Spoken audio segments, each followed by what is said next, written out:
Hello, welcome to Just Birds Row. Today's reading is on Jennifer Lopez. All right, this is a 12-card astrological spread, and we're going to touch upon all of her houses, and I know everybody wants to know about Ben and Jen and blah, blah, blah. So we're going to get into it. All right, let's see. Her first house is dealing with her ego. Let me just switch this. Sorry about that. All right. Well, here. Maybe that's better. Her first house, dealing with her ego, her self-image, is she filled with passion? We have desire, fun, fulfillment, and joy. So she views herself as a highly passion-driven person, and that she is filled with desire. And this is a woman who wears her heart on her sleeve, right? Like J-Lo, she wears her heart on her sleeve. So desire like fire, she views herself in a very good light, and that she smiles through all of the conflict. She's been beaten down, a wounded warrior, right? She just kind of like gets torn up, eaten alive, and she feels that in her view of self is a person that can deal with that. I'm sorry, I'm just going to move this mic. I apologize if you hear my belly rumbling. Moving into her second house, her current state of affairs as far as her economics and finances, her work houses. Okay, and we have choice, assertiveness, empowerment, and authenticity, personal boundaries, and in the pipeline. So there's something that she is going to really thrive upon, and this is something that she's like really driven to do. She's a powerhouse, so she has the choice of what is in the pipeline, but it seems like she's going to be more authentic to herself. We have the butterfly here, which is indicative of transformation and change. And if you look closely in the background of this card, these are all butterflies. So, she's going through changes. But as far as what's going on right now, something's in the pipeline, something that she has complete control over. I don't know what J-Lo has going on. I'll look after that, but she may be seeing the number like 7. Isn't she's born in June, or is she a July baby? Alexa, when was Jennifer Lopez born? Jennifer Lopez was born on July 24th, 1969. So she's a Leo, but she was born in July. I have 16. She may be seeing 1616 or the 777, because we have 16 on the stamp. I don't know if you can see that. Come on. But it's 16 on this stamp here and 16 on the card. I don't know if you can see either one. Jeez. All right. Anyhow, it's 1616 or 77. She's born in the 7th month. Something may be coming up in July. It may be something significant that maybe when she breaks free, it takes control here and makes this change and explores this, whatever it is that she's doing that is going to produce fruit, right? It's in the pipeline. So right now she's just kind of building up to it.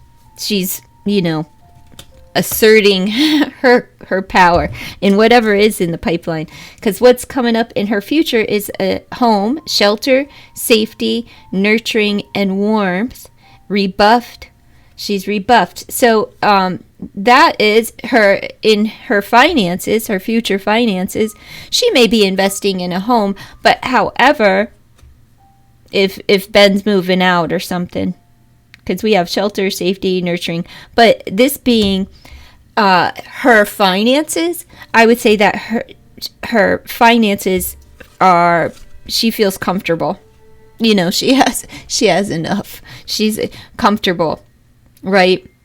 Feeling left out, though, and rebuffing, maybe she's rebuffing her home. That could affect her finances, but something in the pipeline here. However, this is just letting me know that she's comfortable in her finances, and there's room for I guess improvement. I don't know, when you got J-Lo kind of money, but she's just kind of like doing something new. But rebuffed lets me know that there's something, I don't know if she's doing home renovations or what, but there's something that she's going to be doing that she's quite comfortable with. But why is she breaking boundaries? I would say this is whatever's in the pipeline is coming up, something that was produced in the past. Not sure. It doesn't say that, but I'm just curious. Shelter, safety, nurturing, and warmth. So she's nurturing her finances, and she may just be investing into like old homes and then make them new, home renovations, something like that. Maybe she purchase real estate. Most who have money do. I'm just curious if that's a thing for her. As far as what she's talking about, we have imagination, focus, experience, and manifestation. We have visualization. So that's what she's talking about, what the things that she's produced, and it's time for a rest. She's manifesting retirements, and she's talking about retirement and, what that looks like for her. What will, that she's maybe not retirement, but maybe like she's taking a break. And even though she has things in the pipeline, she's taking a break from, that's why it's not being produced right now. Whatever's going on in her career right now is in the pipeline, meaning it's not happening quite yet. And what is she talking about? Her experience, her drive, her focus, everything that she manifested. And that she's probably fulfilled everything that she visualized for herself. If she ever had a vision board, when she looks at it today, every dream has been fulfilled, and that she's ready to take a break, from the limelight. Now, what does this? What's her reality is relationships. Yeah, she wants to focus on her marriage and possibly a baby. I'll get into that. We have a hot situation because she's filled with passion, right? And she's fighting for her relationship. That's what she's,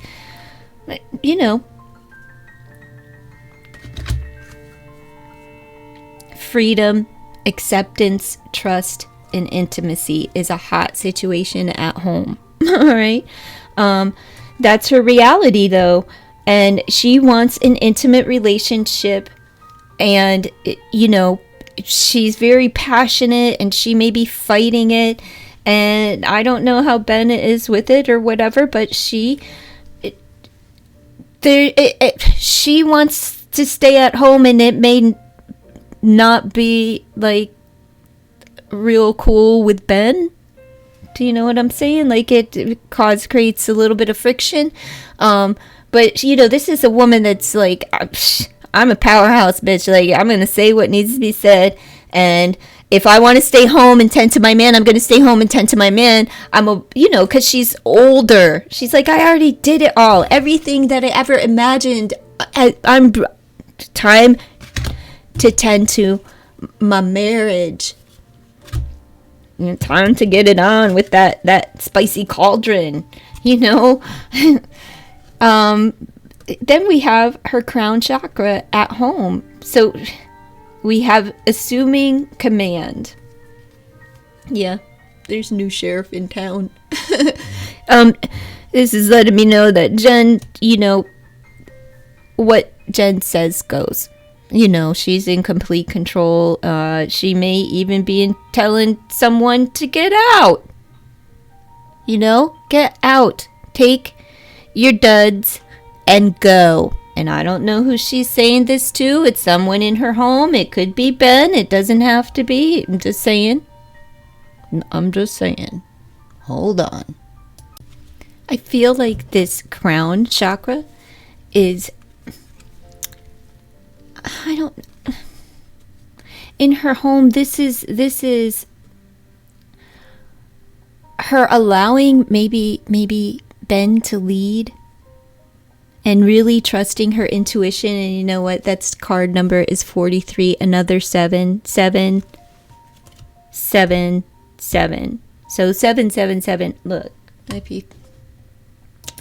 if I would tell you, right? We have 7, 7, 7 right in a row. So, you know, we have 777 right next to it.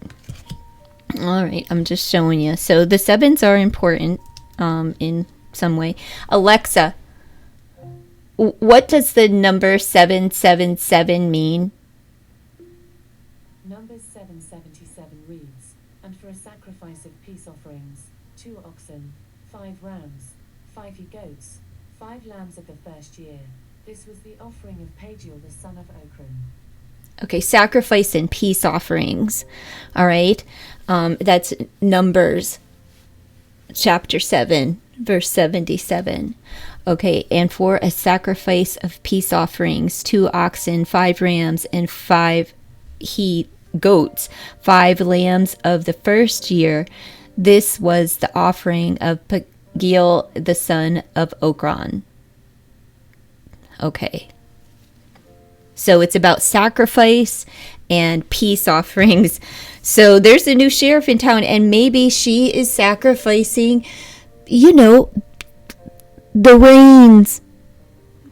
Maybe she's gonna let somebody else take control in her home.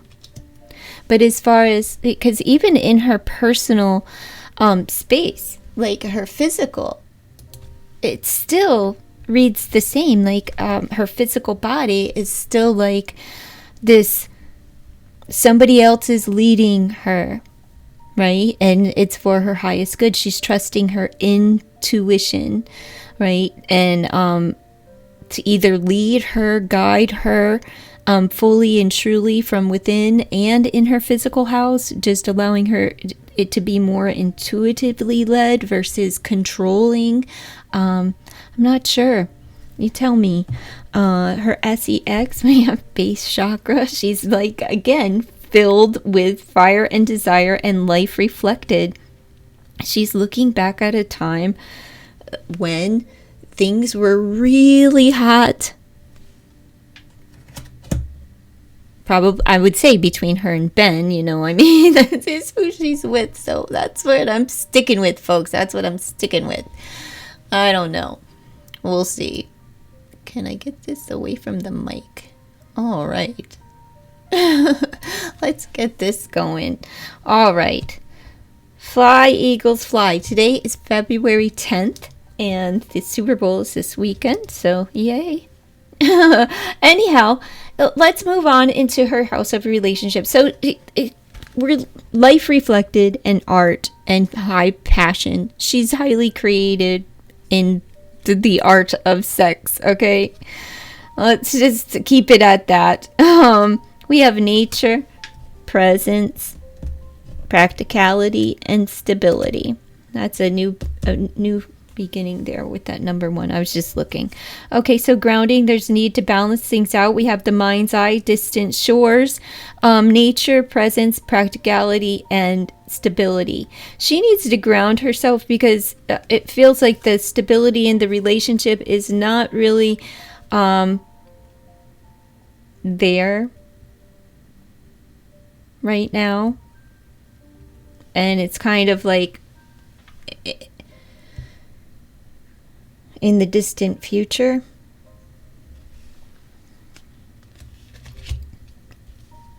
What does she see in the future? She sees a future, a long future with him, but she needs to really stay in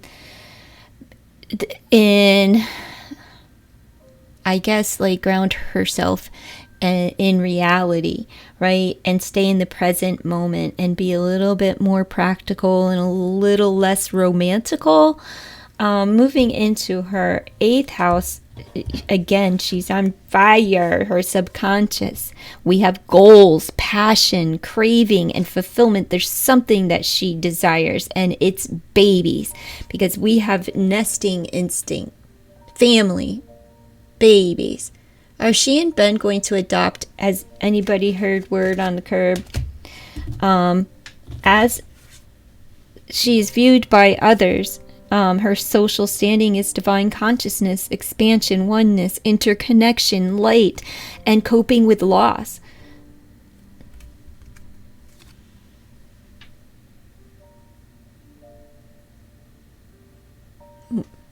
That's how she's viewed by others. Do they feel like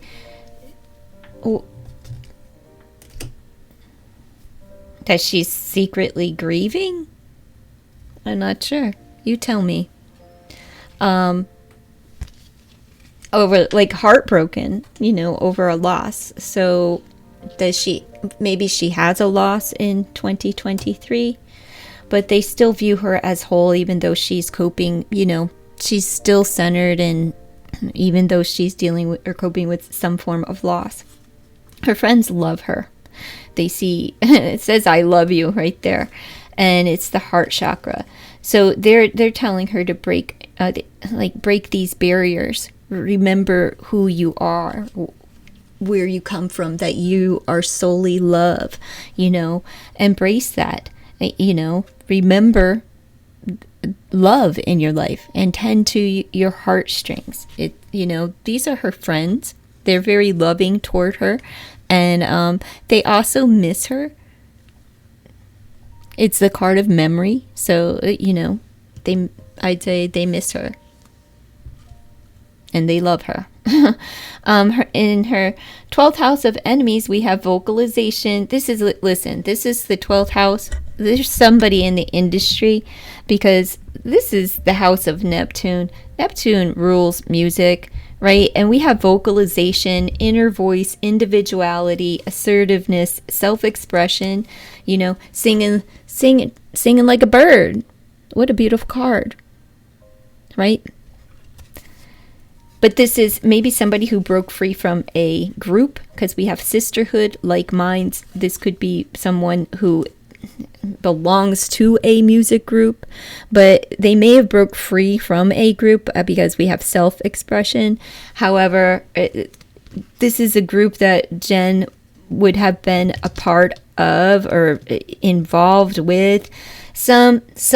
Someone that she considered very close is now an enemy, and I'm going to say that they are in the music industry, as this is where it's all fallen, in the enemies, in the house of music and vocalization, okay? And all of these women, like mine, so they do what you do, It's a work-related thing, and it's the power of 5.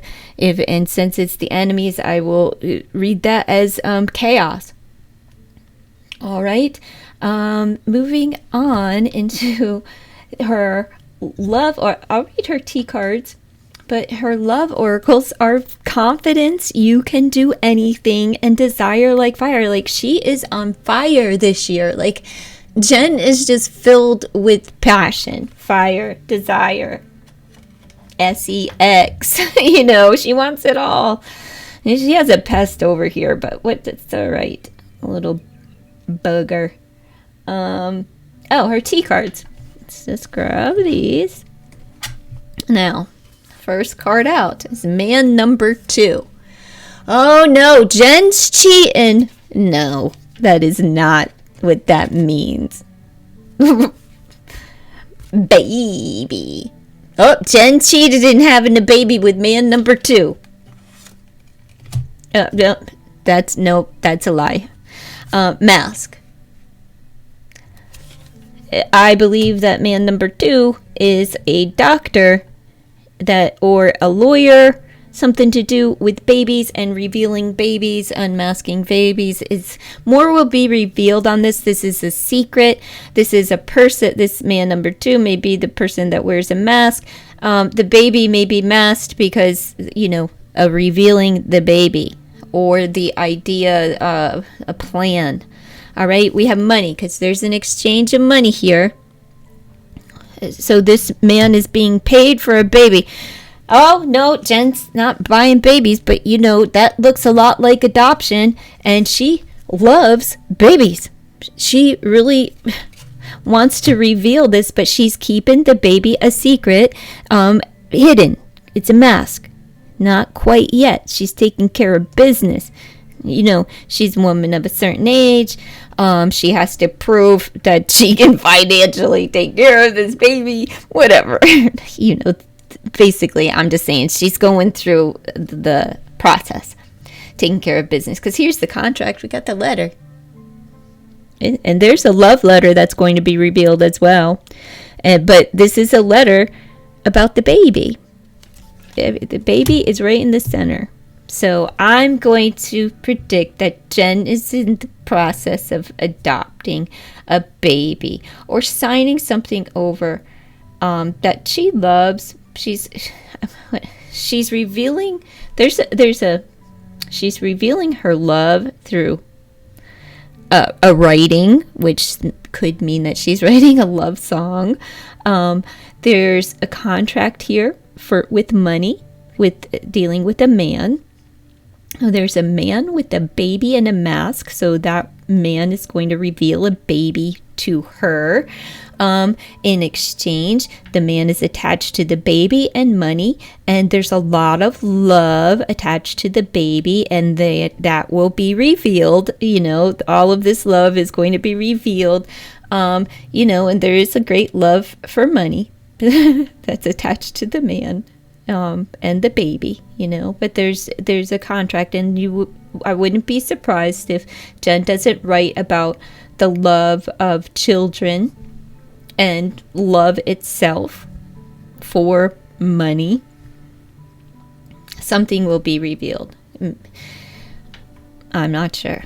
All right. That's what I have for Jennifer Lopez over the next few months in 2023. And if you've made it this far with me, folks, please consider to like, comment, share, and subscribe to the channel. Bye!